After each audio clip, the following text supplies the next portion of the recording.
Recently, I made a video about how ghost and psychic types have been very badly balanced, and it took us a while to realize it. I mean, it's impossible to miss now with Pursuit not in the game and Steel no longer resisting Ghost. But you then realize that they've been balanced badly for a while because the reason they were so palatable for so long was because they were vulnerable to Pursuit. And as soon as Pursuit was not an option, then you wound up getting absolutely destroyed by them. And this was usually not a problem because Tyranitar was so good. But some people pointed out, look, psychic types, it's not really that they're super out of balance, so much as there are a couple of psychic types that are really, really nuts, which, fair. Same difference, kinda, but not quite. But the ghosts, I mean, absolutely. People also pointed out on that video, what's been running amok for the last several generations as well is dark types, which is very true. And that is what I'm here to talk to you about today. So, for a long time, Dark type was synonymous with Tyranitar. Yes, okay, you had Houndoom and Umbreon and Cacturne, actually, in advance. Or even Weavile before, people realized that was terrible. But it was mostly just T-Tar, right? And Pursuit and even the non-Pursuit sets were generally pretty, very appreciative of their Dark Stab. And then Gen 6 comes around. Now, T-Tar itself gets a lot better, of course. Scarf T-Tar can now revenge Mega Metagross, which would have been unthinkable in a previous generation because Steel no longer is dark, and therefore it is weak to Crunch. So that's very cool. And in general, Choice Band T-Tar is really scary because you can't resist its crunches with Ferrothorn or Heatran. Mensmeet, Jamvad. I mean, I know same person, but people know him more as Jamvad. I apologize. It's been a very. I also thought it was fitting to make this video about the dark types because I'm in a dark place right now, literally, but also emotionally. Anyway, whew. So. Speaking of dark places, I once had my Heatran pursued by Blunder in Smogon Tour when he was using that Jambad team. Of course, the Heatran lived and continued to thrive, but it was a scarring experience, jarring even.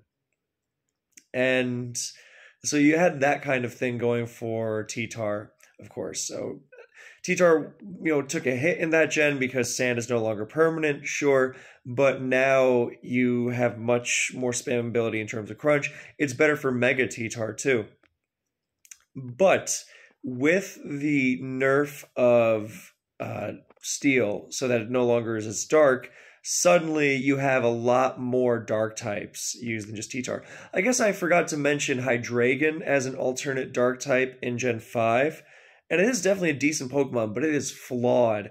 And as cool as Dark Pulse can be, because, Reuniclus is such a threat and good neutral coverage, it's just not the same because it's so effortless to pivot around.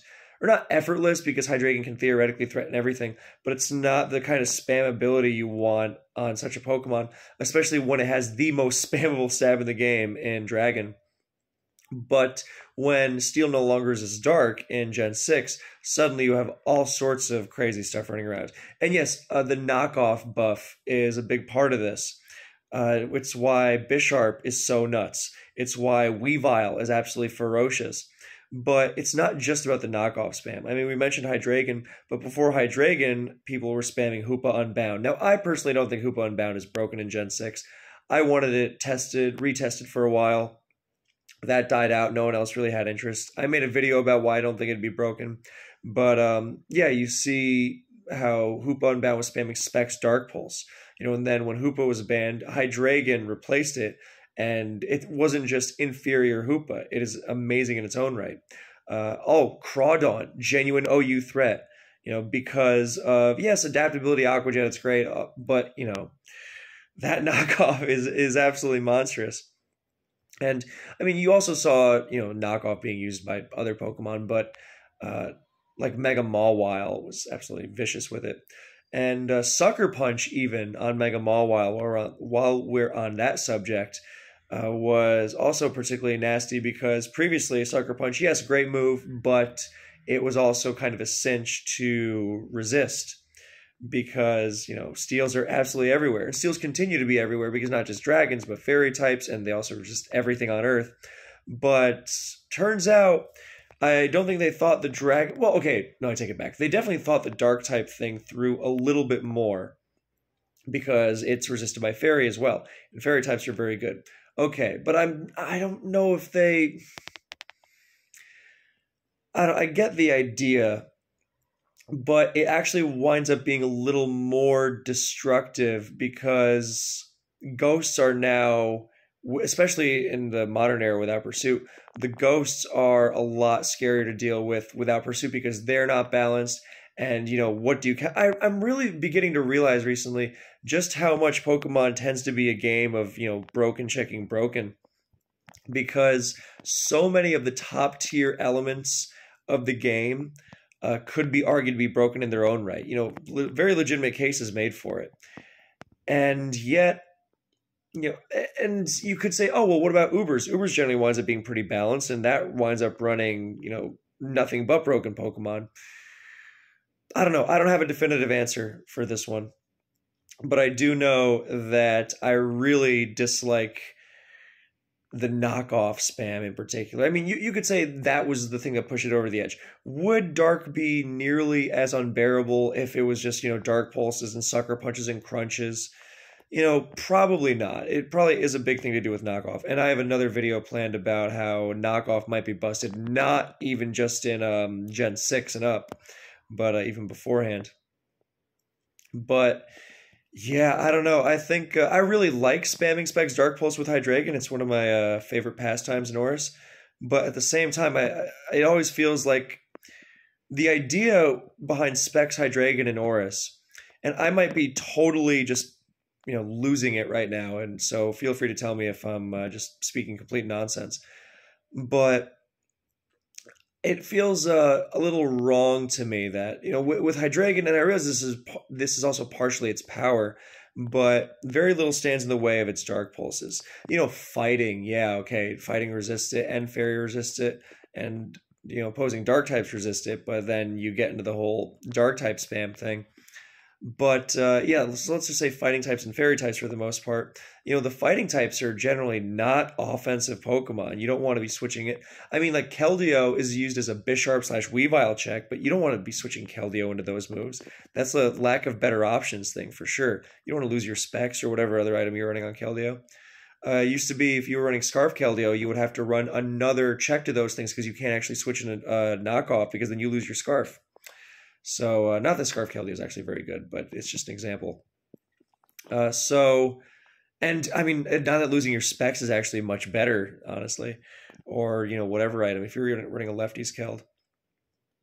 But with Hydreigon spamming Dark Pulse, to get back to that, and Hoopa before it, I could sympathize with the idea of being silly. The idea is that it's maybe a little too... I mean, yes, in the case of Hydreigon, it's got plenty of defensive flaws. It's not the toughest thing in the world to take out. But the problem is that when you, and I realize I'm trying to get to this for like the third or fourth time, it's just going to be one real Dark Pulse resist, pretty much. And one smack on the switch from Flash Cannon, whatever it is going to render it unable to switch into Dark Pulse anymore.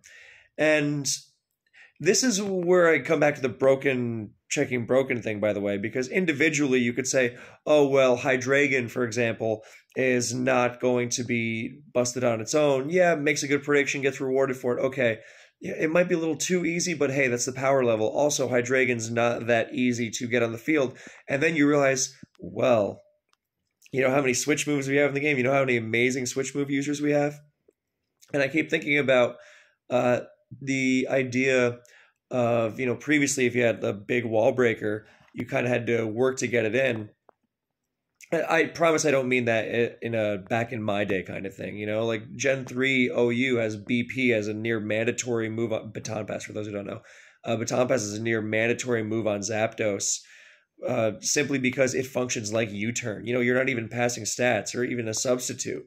It's solely for the switch advantage. So I guess is kind of my beef with switch moves, and I have made a video on whether switch moves are broken before for this exact reason. But yeah, the idea is if this Pokemon is going to hit the field over and over and over again, so it can be a dark type, or it doesn't even have to necessarily be one, but whatever it is, if it's going to hit the field over and over and over again, how acceptable is it for it to threaten so much? Incidentally, this is why I generally like Sword and Shield OU, because that metagame is overpopulated by switch moves, but generally the wall breakers are fairly palatable, in the long term. There's little that's immediately, putting the crunch on you, like, well, everything gets 2 KO'd here, even with a defensively solid team. So I'm not sure what my solution is, and I got to admit, another part of my motivation for this video was to test this whole new lighting method I'm using to hopefully make it more aesthetic. Yeah, I'm experimenting with that. But yeah, I don't know. I do like that Dark Pulse only has 80 base power. I'm trying to throw some positive in there. It's not like everything is, what's that Hoopa move, the special one, Hyperspace Hole? Yeah. That's not even that strong, is it? But Lord, I need to sleep. Yeah, even in something like Ubers, I don't think I think a Yveltal would be much more. I don't think Yveltal's unhealthy, and God knows if I almost wonder if this is a necessary evil. Is this a broken checking broken thing?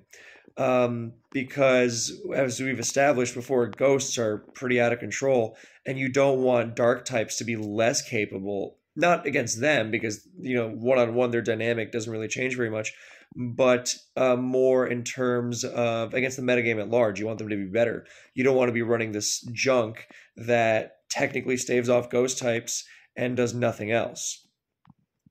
So I don't know. Maybe it's not overwhelming. Maybe it's. I don't know. I do know what I don't like though is what I will say, Weavile and Chien-Pao. I think that stab combination without Weavile even before Chien-Pao existed was kind of a pain in this regard. But I really did not care for how suddenly that stab combination went from, decent but very flawed to just near flawless. I think with the buffs to knockoff, then that was, and getting Icicle Crash, that was all something like Weavile needed. To be able to just rip through steel so easily, I think is I don't know. Maybe I'm overthinking this. I have a tendency to err on the side of things are broken, but I have a rationale for this. This is another video I want to make. It's not an exact relation to this, but I generally think, and this is backed up actually by several cases, but if you get rid of the potentially messed up aspects of a metagame, you lose very little. I mean, unless something else broken rises because that original thing wasn't actually broken and it kept the other thing in check very reasonably. But then you get into a whole debate about, well, how reasonable is it for one thing to keep something in check for the whole metagame? Going back to the whole, T-Tar handles ghosts and psychics, but is it okay for you to need, quote unquote, not literally need, but is it okay to be so much worse against ghosts and psychics if you're not running T-Tar? You were running T-Tars for so many things, this wasn't really bothering people, but then we saw the concept come to a head in Gen 5 when people just started spamming all the psychics and T-Tar can't handle all of them. And it's why I like T-Tar and Hydreigon in Gen 5, but Hydreigon, as cool as I think it is, just struggles with its flaws very, very greatly. So, I don't know, this is kind of tangential, and I know I might not be making, well, it's not that I'm not making a lot of sense, it's that I'm getting very abstract, which I have a habit of doing. Like if someone asks for team building advice, then I I hate giving concrete examples because I hate the concrete examples because I find them limiting. It's like, what do you mean this team needs to be this way? And yes, there is such thing as optimization, but there's also limiting yourself. The details aren't they just endlessly interesting and fascinating and all that jazz? Yeah. So for the case of the dark types, I don't know. I think maybe not steel resisting them, but I wonder if it's just a matter of to fix the dark types potentially being a little obnoxious in their own right. Maybe it's not even bring back pursuit at this point. It's like, dude, fix the ghost and psychic thing. Or let's just say ghost. Let's just say it's a case of a couple of psychics being nuts and not, all the psychic type in general. Although they sure like making a lot of busted psychics or near busted psychics. So I'm starting to wonder, hey, is this not the same thing? But anyway, point being, let's just stick with the ghosts for now. So if you balance the ghosts out a little better, then you can make it, I don't know. Then you can potentially throw a wrench in there for the dark type and not have to compromise it because it's needed to stave off the ghosts. That makes sense. Like let's take the Gen 8 Uber's example of Yveltal being needed to check Calyrex Shadow. If you nerf Yveltal at all, then suddenly you're using, a much worse Pokemon to handle this broken thing. Maybe Calyrex gets banned. I don't know. Maybe that'd be for the good of anything. But that's not the point. Pretend that it's Dragapult and, the dark types used it, and Weavile to check Dragapult in Gen 8 OU, or whatever other example you prefer. Whether you might potentially hate Blacephalon shadowballing you in Gen 7, I don't know. But whatever it is, if you make it easier to deal with ghosts, you don't need dark types to be as strong as they are. So you can potentially fix this imbalance without ruining without messing up their place in the metagame in terms of being needed to take on the ghosts. I think I made myself clear. I realized I just repeated myself, but yeah, I also had the thought just now that I was trying to not lose my idea, so I kept it for now. Is that maybe dark, if you nerf it a little more, like give it some more resist or something, like bring steel back as a resist, like steel isn't overwhelming anyway. Yeah. So I was thinking maybe dark could be super effective on normal type because, I know they're only weak to fighting types, but, I always get the idea, like whenever I show like my friends movies and they're like, dude, like, can't you show us like a normal movie and not this like stuff that's going to freak us out? Because they hate like not just horror movies, but, stuff that is disturbing. And I'm just like, this is not that, and they wind up liking it too. Like I showed them Blue Velvet recently and they were like, oh my God, what is this? And then after they were like, oh no, I hate it. Or during they were like, oh no, this is so scary. I hate this so much. And afterwards they're like, that was amazing. Oh my God. So yeah, I think that's my new proposal for the type chart, if nothing else. This video really went all over the place from my intended thing, but having these, late days and wanting to upload for you, the kind viewer. And hopefully this, I do like where this lighting has gone though. The things, so if nothing else, this has been a very intriguing experiment. So yeah, now because I'm all about the visual aspect of things. So my proposal for dark types, make them resisted by steel again, make them super effective against normal type. Is there anything else that could resist them? I don't know. Oh, and it's also to make Ghost more palatable. Give it another resist. Actually, you know what? No, I take it back. Someone had the idea to make Bug resist Ghost and Dark. I don't know that it perfectly makes sense, but you know what? I like it. Let's start making it better in that regard. If we're going to start buffing ice types to get defense boosts in snow. By the way, it trips me out so much whenever I watch a Gen 9 game and the snow doesn't make the Pokemon take damage. It's like, what's up with that?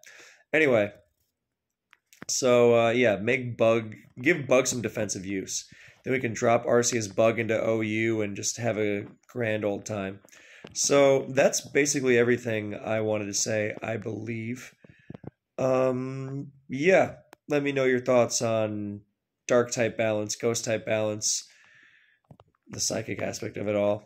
Uh, and I think next we might have to tackle fairy types because as far back as Gen 6, people were saying this is a little much. Thank you for watching. I hope you enjoyed. I'll see you in the next one.